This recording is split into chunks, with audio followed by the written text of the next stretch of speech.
Today on CityCast Chicago, what's going on with CPS? Will the city get a new stadium or 2 or 3 or 4?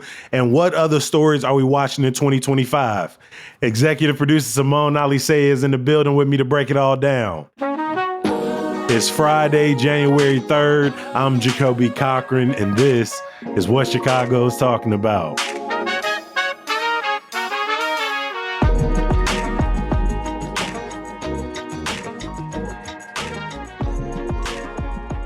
Morning, Simone. How you feeling? I'm all right, Jacoby. How are you? I'm not out here complaining. A busy new year. I got a busy weekend coming up with Taylor's birthday. So I'm very excited. Happy birthday, Taylor.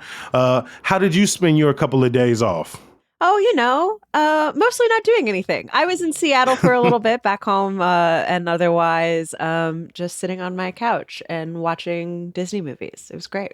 Well, right before the holidays, we did have a big news event that we didn't get a lot of time to cover. So it was really like a throwaway in one of the episodes. Like, oh, yeah, they think about firing CPS CEO Pedro Martinez for real this time. Oh, yeah, they actually fired CPS CEO Pedro Martinez without cause. Simone, we talked about CPS a lot throughout last year, but especially in the second half. Why will this keep being a major story in 2025? Right, because Martinez's firing doesn't really resolve anything. Nope. The school still doesn't have enough money from the state or in their budget. They still ain't got a contract. Right. We still dealing with learning loss post-COVID. There's a lot going on to deal with. Yeah, There's a lot going on still. And so I feel like longtime listeners can do this recap with me. I've recapped this so many times. But for those of you who don't know, let's go over what happened in those last few months of 2024. Okay. So Mayor Brandon Johnson had been trying to oust Martinez since at least late last summer, and their biggest disagreement was over the CPS budget. Namely, Johnson wanted the school district to take out this high-interest loan to pay for a new teachers union contract, and they wanted the district to take over a pension payment for non-teaching staff. Martinez and the old school board, they didn't do that when they approved the budget over the summer, and they didn't want to do that. Martinez said that those were risky financial moves for the district. When the old board wouldn't fire Martinez, as later reporting showed was directed by Johnson, they ended up resigning en masse. The whole board resigned in October, and Johnson appointed an entirely new school board. It took that new school board a couple months to kind of get their footing, but they did finally vote to fire CPS CEO Pedro Martinez on the Friday night before Christmas. I just feel like I cannot emphasize that enough, that was when they chose to take that vote, and they fired Martinez without cause. It's important to note that this entire time, Mayor Brandon Johnson never acknowledged publicly that that's what he wanted to do, that was his directive towards the old school board or the new school board. And you and I, along with so many of our colleagues, just so many Chicagoans, I mean, as early as like September and October, we're saying, hey, we are familiar with mayors bringing in their own institutional leaders across the city. We've already watched you do that in other places. What's getting a little confusing here is all of the reporting is saying you want to do this.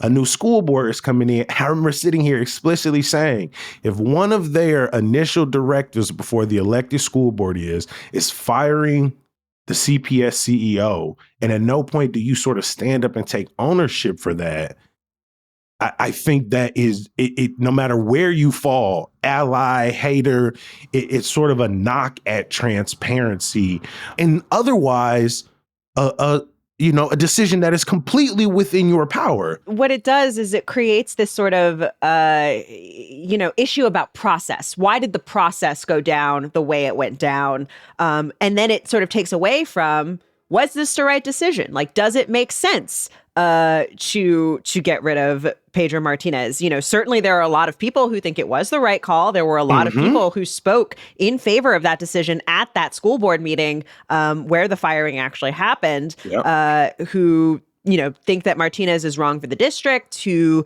think that he, just sort of hasn't done enough. In addition to the issues around the budget, people talked about busing, issues around, bus service for CPS students. Ongoing problems around providing services for students with individualized education programs and students in special needs programs. I mean, there were calls as early as the time Pedro Martinez was hired under Lori Lightfoot's administration that people thought he was wrong for the district. So like you said, the back and forth sort of gets lost in, like you said, how we arrived at that conclusion. And I think that just because that the process raised so many questions about the timing, why a year into Johnson's tenure, why this particular budget issue, right? There is a lot of evidence to suggest that taking out a loan would be bad for CPS's finance. It'd be a fiscally irresponsible decision. So why this particular issue? Again, the other thing here is that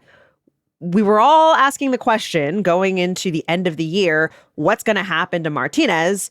Okay, he's fired, but he's going to stay on through the end of the school year. The way his contract is, because he was fired without cause, he gets to stay on for 6 months, which brings us to the end of this school year. So number one, it doesn't resolve his actual being in office. Number two, the teachers union still doesn't have a contract. And negotiations aren't exactly going more smoothly now that Martinez is on the way out. This was evidenced, shortly before the holiday. The union tried negotiating directly with the school board, but Martinez sued. And on Christmas Eve, a judge ruled that the union has to negotiate directly with the CEO. That is sort of the way the responsibilities have been laid out in the law. And it's worth noting, too, that Martinez's attorney has previously said that he would challenge the firing in court as well. So it's possible that there's more litigation coming down the line. Either way, we still don't have a teachers union contract. The teachers union is hoping to get that resolved by mid-January. They say they've made some good progress on things like hiring more bilingual education teachers, providing more days off for teachers to prepare IEPs for students, more investment in sports and coaching, expanded healthcare. But they still say, as far back as earlier this week, that they still aren't locked in on things like protecting teachers from layoffs, class sizes, trying to move towards smaller class sizes, as well as some disagreements around increased pay. I think the trick is we still have the major question of how is CPS going to pay for it? The teachers union has long called for more state funding into Chicago schools. They jointly went together to Springfield in the spring of last year. That feels like forever ago now. And what they have said, the teachers union has laid the blame squarely at Martinez's feet, as saying that he has failed to push for the funding that Chicago schools needs. They have, sort of also laid the sort of lack of progress in negotiations also at Martinez's feet. They point to this lawsuit, this temporary restraining order that Martinez won, saying we can negotiate with the board. But he's the one who's stopping negotiations. I think the nuance there is, right, this is a board that, again, entirely appointed by Brandon Johnson to sort of act out his will in a way that a previous board that he also mostly appointed demonstrated that they weren't going to be able to. And so, of course, they would want to negotiate with the board in that way directly rather than the person that board just fired. There's a lot of threads there. The last thing that is sort of the wild card, in my opinion, of all of this is we have a new partially elected 21-person school board that is going to be taking office on January 15th. In the end, it will be that board that's going to be the one to appoint a new CEO. If the teachers union isn't able to finalize their contract, it'll be that board that approves the final contract. This is, I think, kind of an unknown in a lot of ways. Number one, Chicago hasn't had an elected school board, so it was already an unknown to begin with, even without all this sort of leadership drama. Number two, a lot of the incoming board members, they didn't really like the way the firing of Martinez went down. They felt sort of usurped, right? That they were undercut in their authority as, again, particularly those who were elected, as duly elected officers. And it's interesting because some of the members of the current school board are going to transition into this new board as Johnson appointees. On the flip side, between Johnson's appointed school board members and also candidates who were supported by the teachers union during the election, it's still possible that Johnson has a really favorable majority on this new school board. I was going to say, I'm looking through it right now, and like you said, Olga Batista, current board member, will still be on. Frank Thomas, current board member, will still be on. Michaela Blaze, current school board member, will still be on. And then it looks like some of the other ones were independent candidates, largely independent candidates who will be named, or like former teachers, retired teachers. So like you said, it does look like the 21-person board will still be in his favor, which means that gives him at least 2 more years. Potentially, assuming it moves that way, right? Because even some of those, again, particularly elected candidates who got a lot of support from the teachers union during the campaign, even they spoke out against, the way that some of this process was going, and had questions about the firing of Martinez to begin with. We also just sort of don't know how they're all going to work together.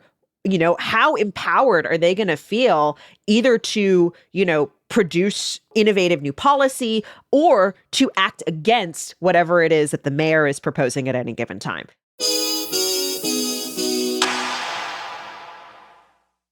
Jacoby, what's another big story that you're watching in 2025?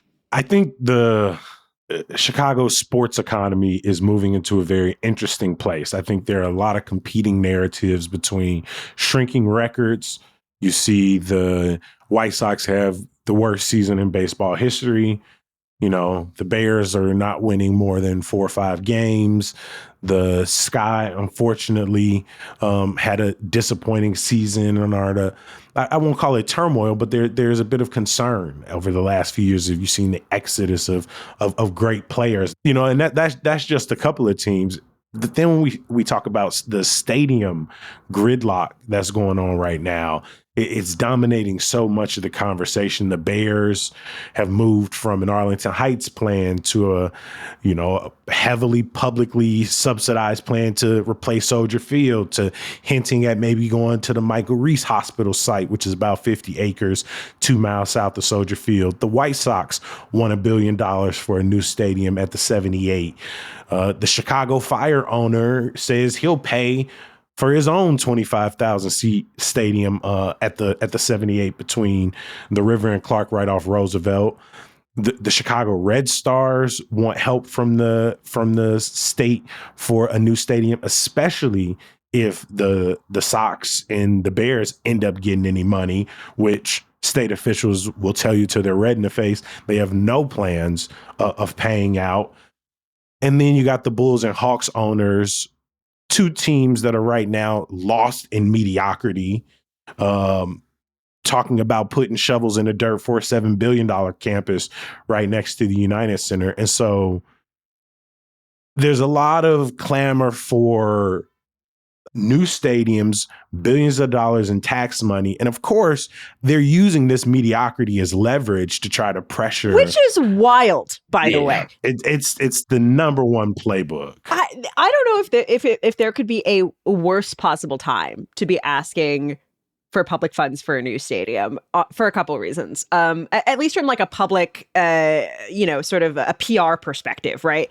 Number one, let's start with the mediocrity, right? I don't know about you, I find as a fan, like that logic of like, oh, we're doing poorly, therefore obviously we need new facilities. Like, I don't know. I don't like to reward bad work as a taxpayer and as a sports fan. I can kind of see the logic of the whatever investments that need to be made, but it just doesn't feel very good. On top of that, we want to talk budgets and public budgeting. It has been a rough year for everybody.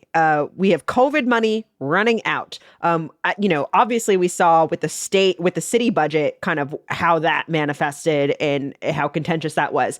The state is not going to be much different. There is going to be, we already know that the state of Illinois is seeing a budget deficit for the next fiscal year that Pritzker and the General Assembly are going to have to fill.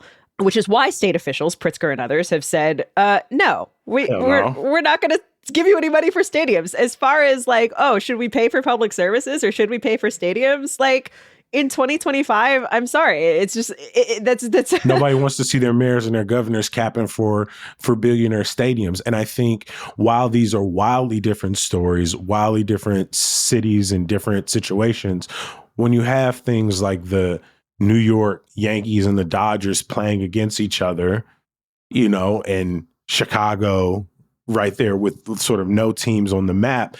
And those stories in some ways are about those owners sort of paying footing the bill, right? The Clippers stadium was paid for by their owner. I understand the actual process of getting that built and what it meant for the community. It's a much longer conversation. But in those cases, you have the ownership really footing the bill for where their teams are.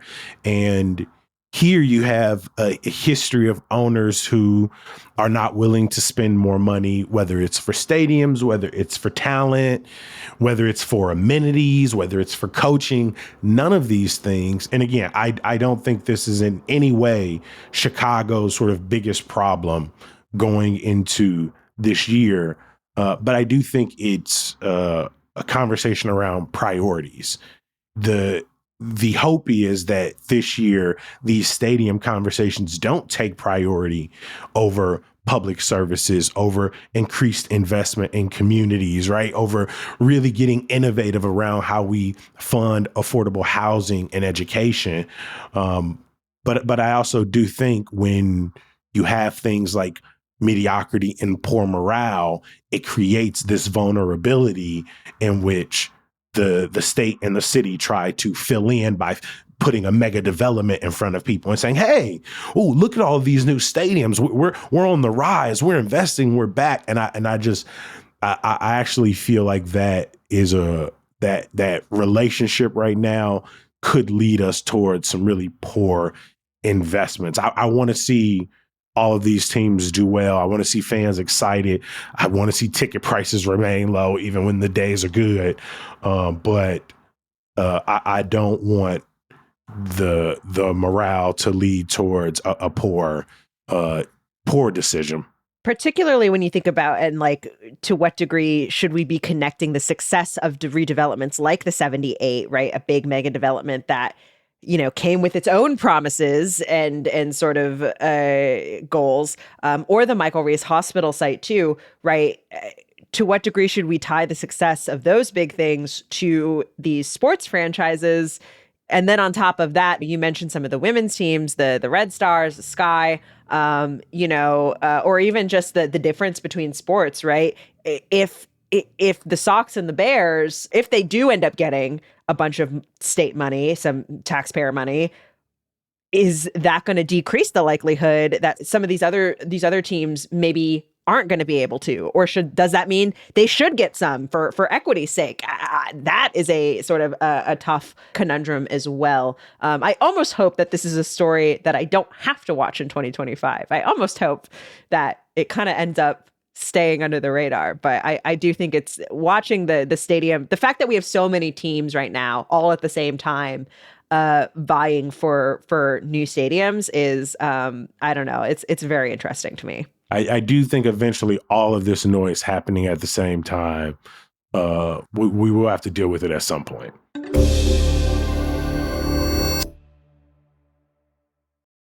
Of course, we got to close out this first roundup of the year with some good news that we're looking forward to. Simone, what are you looking forward to this year? I gotta say, and and maybe this is heresy as a journalist, but I am looking forward to the fact that we don't have a major election to cover this year, and we don't have a DNC kind of event that we have to cover this year.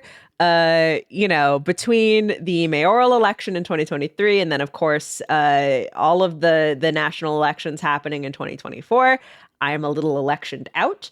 And sort of ready to actually sit down and focus on the coverage of governance and local governance and what does that actually look like. Obviously, we will certainly have plenty to cover in terms of, the second Trump administration and how that will play out locally in Chicago, particularly around issues of migration, issues around education, environmental issues, federal funding for infrastructure and critical investment. Yeah. Right. Talking about Good budgets, news quickly right? becomes dreadful. But at least I don't have to wake up early the day after election day. No, like I said, no major elections happening in Chicago. We will be taking a look at what's going on over in Dalton, and the mayoral election over there. Definitely stay tuned for that. But it does feel like a respite, at least. I hear that. Yeah, we were bombarded with text messages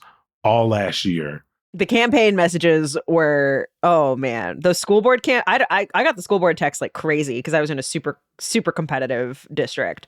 Another thing I'm looking forward to this summer is we say this every year, but 1 year it will be true. I am looking forward to festival season in Chicago and getting out to Chicago festivals.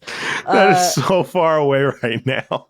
You gotta imagine the whole year, Jacoby. Remember, we got 12 months. 12 months. Or like, and I think number one, I'm just like looking forward to getting out to festivals. But number two, I do think this will be another interesting story to watch, right? Because Pitchfork left Chicago. Obviously, not going to have a Pitchfork festival in Chicago this year.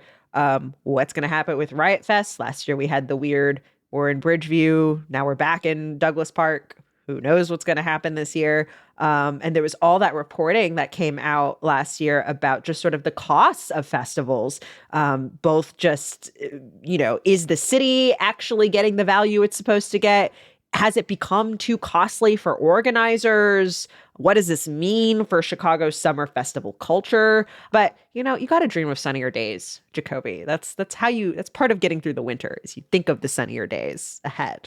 I feel like hitting that right as we're about to get this cold stretch of 20-degree days feels like you're trying to trick your brain into something right now. And I'm with it. I'm here. That's what we're here for. I'm here for it. What about you, Jacoby? What's some good news that you're looking forward to? Personally, I feel pretty locked in on some 2025 personal goals. As somebody who is not a very good, I won't say that I'm not a good goal setter. I think I'm somebody who doesn't prioritize goal setting very much. But this year, and as I get older, I'm finding the value in writing things down, trying to follow through. And so I have a few goals this year that I think are going to get me out into the city more and more. One is upping my photography. I talked about it yesterday a little bit with Dario and Sarah, just breaking my camera out a little bit more and then actually share them with people, because I think that's one of the things that I have to, as another one of my goals, is following through on actually sharing the things that I capture and create. Another one is I want to take more art classes around the city. I've been looking at one like Penguin Foot Pottery. I think it's up in Logan Square, just as like an intro to some ceramic spinning courses. And then my last goal is to just consume more and more Chicago music artists. And so one of my favorite things about the end of the year and the start of the year are people's like watch lists, their favorite albums, their favorite playlists, things they're listening to. And our friends over at The Tribe and Mark Brayboy put out a 10 Chicago artists you need on your playlist. We could drop the link in the show notes. It's got some names that you might be familiar with, like Mellow Bucks and G Herbo, but then some names you might not be with, like D2X, The Mind, J Bambi, and then the folks over at These Days Mag. I thought put together a really good 2024 Chicago Albums of the Year with their staff picks. Some artists that, again, I was familiar with, like Almighty So Too, but then some others that I was not. Like The Hunger Era from D2X, Forgive Me Indefinitely from Fingy, as well as K Crusade's Yvette. So there are just a few more Chicago artists that I'm trying to listen to. And so I'm just trying to find ways to incorporate that more into my like weekly routine, just getting outside, taking some more space to listen, write, take a couple more classes. So that's what I'm really looking forward to. That's my good news. I want to give a huge thank you to our executive producer, Simone Alicea. Hey, thanks, Jacoby. Before we get out of here, of course, I can't let you go without some good news. Starting at 9 a.m., you can enter to win a year's worth of City Cash Chicago's favorite restaurants. Basically, the team put together 12 of our favorite restaurants in Chicago, one for each month of the year, and you have a chance to win gift cards to each of them. That's $1,500 worth of restaurant gift cards that we are just giving away for spots like Giant and Logan Square, which I'm going to tonight, Demira and Uptown, Nikki's and Beverly. All you have to do is follow us on Instagram at CityCast Chicago, like the post, and leave a comment tagging the person you want to bring if you win. Yeah, we starting the year off big. I know I kind of buried the lead. We've been having this whole conversation. You're like, Gobi, when was you going to say y'all giving out $1,500 worth of good food? Right now. At this exact moment, you can get extra entries by sharing the post in your stories. Check the link in the show notes to learn more. Simone, how long they got? How long are we going to be running this? We're running through January 17th at 5 p.m., but I wouldn't wait. I would get your entries in. And this is why you listen to the end of the episode. It's because we tell you about things like this. You always listen to the end of the episode. I know some people who was like, you know what, 2 tote bags, I don't know, that ain't enough, but $1,500, I'm going to get down with the get down.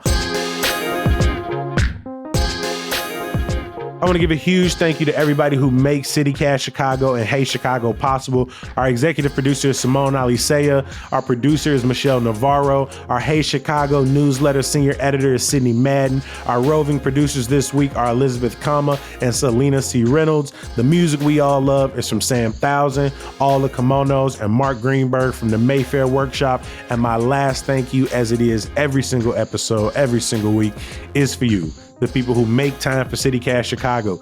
If you have been here since 2021, and it is now, of course, 2025, please leave us a comment, send us a text and email. So let us know why you rocking with us. And please put us on with your friends and family in the meantime, in between time. We're going to be back bright and early on Monday. We'll talk to you then. Peace.